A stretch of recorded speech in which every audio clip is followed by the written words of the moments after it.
Hello everyone, welcome back to our YouTube channel. आज हम पढ़ने वाले हैं इंग्लिश ग्रामर की जान वान शान के बारे में। जी हाँ, उसका नाम है पार्ट्स ऑफ स्पीच।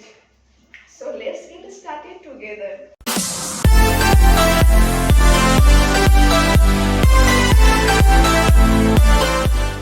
जैसा कि हम जानते हैं कि हर एक सेंटेंस में एक सीक्रेट हीरो होता है और पार्ट्स ऑफ स्पीच उन्हीं सेंटेंस को एक लाइफ दे देती हैं। जैसे कोई एक्शंस दिखाते हैं, कोई फीलिंग्स दिखाते हैं, चाहे कोई बस ऐसे ही साइन करते हैं। ठीक है, तो चलिए आज पार्ट्स ऑफ स्पीच को डिकोड करते हैं।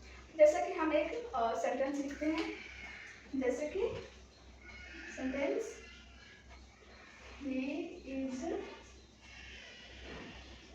Playing in the playground।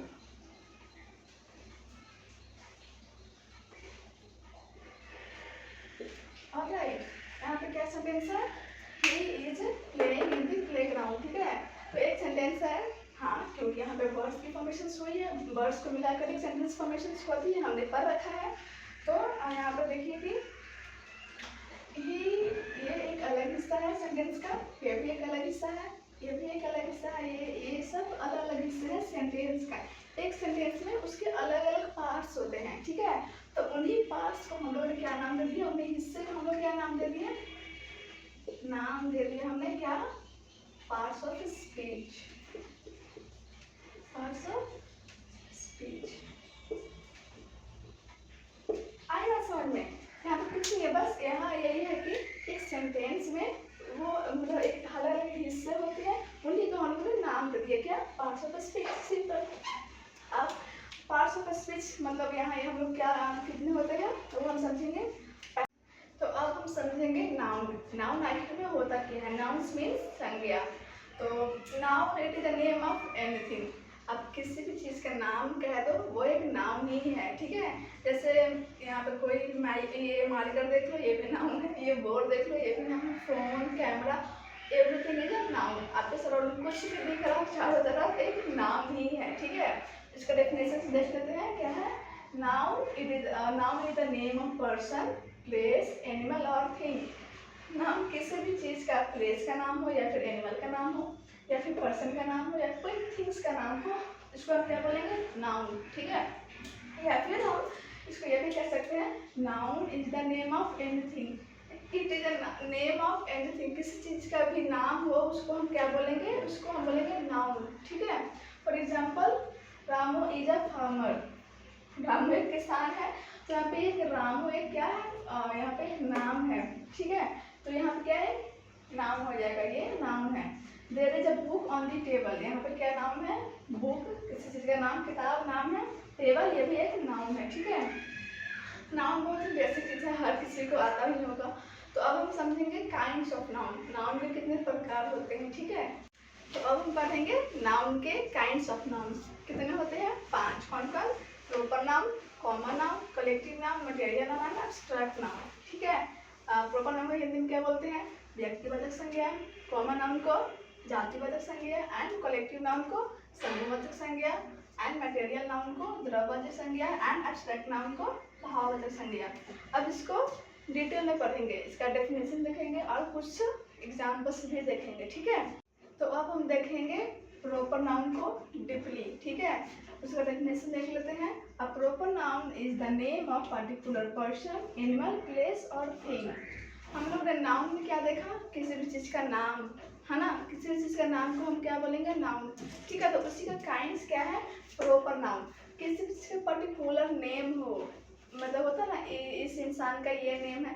जैसे हम बोलते हैं कि ह्यूमन, ह्यूमन तो पूरी जाति का बोध करा रहा है ना, पर उसका एक कोई नाम तो होगा ना, राम, श्याम, जैसे उसको एक पर्टिकुलर नेम होना चाहिए। कोई प्लेस का, कोई एनिमल्स का, कोई पर्सन्स का, उसी को हम लोग बोलते हैं क्या, प्रॉपर नाउन। ठीक है, प्रॉपर नाउन का मतलब ही होता है व्यक्तिवाचक संज्ञा। ठीक है, जैसे एग्जाम्पल में नेम ऑफ पर्सन, किसी कोई भी पर्सन का नेम हो, जैसे राम, श्याम, सीता, किसी भी चीज़ का नेम, उसका मतलब एक पर्सनली दिखाता है ना कि हाँ सीता का नेम है, ये सीता है।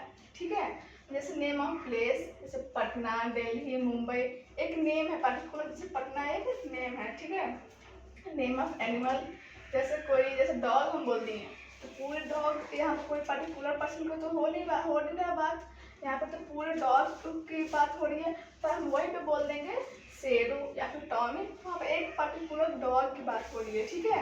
उसी को हम लोग क्या बोलते हैं, प्रॉपर नाउन। जैसे name of book, the Ramayana, the Gita, ठीक है। ओवरऑल हम क्या समझे, किसी भी चीज़ का पर्टिकुलर नेम या फिर उसका कोई निक नेम हो, उसी को हम क्या बोलेंगे, प्रॉपर नाउन, ठीक है। अब हम पढ़ेंगे कॉमन नाउन। कॉमन नाउन तो second one is common noun. अब हम कॉमन नाउन को पढ़ेंगे, उसका डेफिनेशन देखेंगे और उसका एग्जाम्पल भी देखेंगे, ठीक है। तो पहला common noun, what is common noun? A common noun is a given commonly to every person, animal, place और thing of same kind. Common noun basically उसको कहते हैं जो पूरी कम्युनिटी का बोध कराए, कम्युनिटी को डोनेट करे, ठीक है। जैसे कोई for example general name of person, जैसे हम बोलते हैं गर्ल, गर्ल को एक लड़के का नाम तो है नहीं, गर्ल पूरी लड़की का बोध करा रहा है, ठीक है। जैसे कोई बॉय, बॉय को तो एक लड़के का नाम नहीं है, वो पूरे लड़का का जो डोनेट करता है, पूरे लड़का समाज का डोनेट करता है, ठीक है। जैसे हम लोग ने क्या देखा, प्रॉपर नाउन में एक नाम, जैसे लड़की का नाम सीता, एक लड़की, पर्सनल लड़की का बात हो रहा है, ठीक है। अगर वहीं पे हम बोलते हैं लड़की, तो लड़की का तो कोई नाम है नहीं, तो एक पूरी कम्युनिटी का बोध कराता है, ठीक है। अब ये जो डिफरेंस है समझ में आया। दूसरा जनरल रिलेटिव नेम, जैसे मदर, फादर, आंटी, कोई मम्मी का नाम भी तो होगा आप लोग को, वही जैसे मम्मी का नाम हो गया क्या, प्रॉपर नाउन, एक मम्मी का बोध क्या कराएगा, एक कॉमन नाउन, ठीक है। फादर जैसे आंटी, वैसे ही पूर्ण एक कम्युनिटी का बोध कराए, ठीक है। जैसे आप जनरल एनिमल नेम, जैसे डॉग, लायन, पीछे हम लोग क्या देखा कि एक नाम था डॉग का, क्या, टॉमी, तो एक मतलब एक स्पेसिफिक टॉमी, एक कुत्ते की बात हो रही है, पर यहाँ पे तो पूरी कम्युनिटी, पूरे डॉग की बात हो रही है यहाँ पे। वैसे तो बेसिक डिफरेंस समझ में आया, क्या होता है प्रॉपर नाउन और क्या होता है कॉमन नाउन। प्रॉपर नाउन में कोई पर्टिकुलर पर्सन, ठीक है, और कॉमन नाउन में कोई कॉमन पर्सन, पूरी कम्युनिटी का डोनेट करा है उसे कॉमन नाउन कहते हैं। जो कोई पर्टिकुलर पर्सन को डोनेट करा है उसे हम क्या बोलेंगे, प्रॉपर नाउन, ठीक है। अगला हम क्या पढ़ेंगे, मटेरियल नाउन, ऑलराइट। तो अब हम समझेंगे कलेक्टिव नाउन, ठीक है, मीन्स समूहवाचक संज्ञा। इसका डेफिनेशन देख लेते हैं। A collective noun is the name of number of persons or thing taken together and spoken as one whole। इसका मतलब क्या है, वैसा नाउन जिसमें मतलब कोई भी पर्सन्स या फिर कोई थिंग्स को एक समूह का बोध करा, एक समूह में बात हो, एक ग्रुप्स में बात हो, उसको हम क्या बोलेंगे, कलेक्टिव नाउन। नाम से मतलब ज़्यादा कलेक्ट कर मतलब होता है ना समूह उसका, उसी को हम लोग बोलेंगे क्या, collective noun, alright. For example जैसे क्लास, क्लास में कोई एक बच्चा तो होता नहीं है, पूरी क्लास की बात हो रही है, उसमें बहुत सारे बच्चे हैं। क्लास मीन्स एक पूरा समूह क्लास का, ठीक है, बच्चों का। क्राउड, भीड़, भीड़ में भी कोई एक पर्सन तो होता नहीं है, पूरी एक झुंड की बात हो रही है। टीम, टीम में मतलब उसमें पर्सन्स होंगे, लेकिन एक पूरे पर्सन को एक नाम दे दिया गया, स्पेसिफिक नेम, क्या, टीम, ऑलराइट। यहाँ पे फैमिली, फैमिली में भी एक पर्सन होते नहीं है, एक पूरे परिवार का एक समूह का बोध कराए, उसको हम क्या बोलेंगे, collective noun, alright. Next we learn about material noun. तो अब हम क्या पढ़ेंगे, मटेरियल नाउन। मटेरियल नाउन मतलब द्रव्यवाचक संज्ञा, ठीक है, वैसा नाउन जिसे मापा या तोला जा सके पर उसको गिना नहीं जा सकता, ठीक है, समझ में आया। वैसा सब्सटेंस जिसको माप सकते हैं या फिर तोल सकते हैं बट गिन नहीं सकते। इस एग्जांपल में वाटर नापा जा सकता है एज अ लीटर, मिल्क भी, घी भी, बट इसको गिन नहीं सकते, ठीक है। तो एक बेसिक डिफरेंस यही है कि हम उसको माप सकते हैं, तोल सकते हैं, पर गिन नहीं सकते, ठीक है। अगला हम क्या पढ़ेंगे, एब्स्ट्रैक्ट नाउन। तो अगला क्या है, एब्स्ट्रैक्ट नाउन। इसका डेफिनेशन देख लेंगे पहले। An abstract noun is the name of some quality, state, feeling और आइडिया।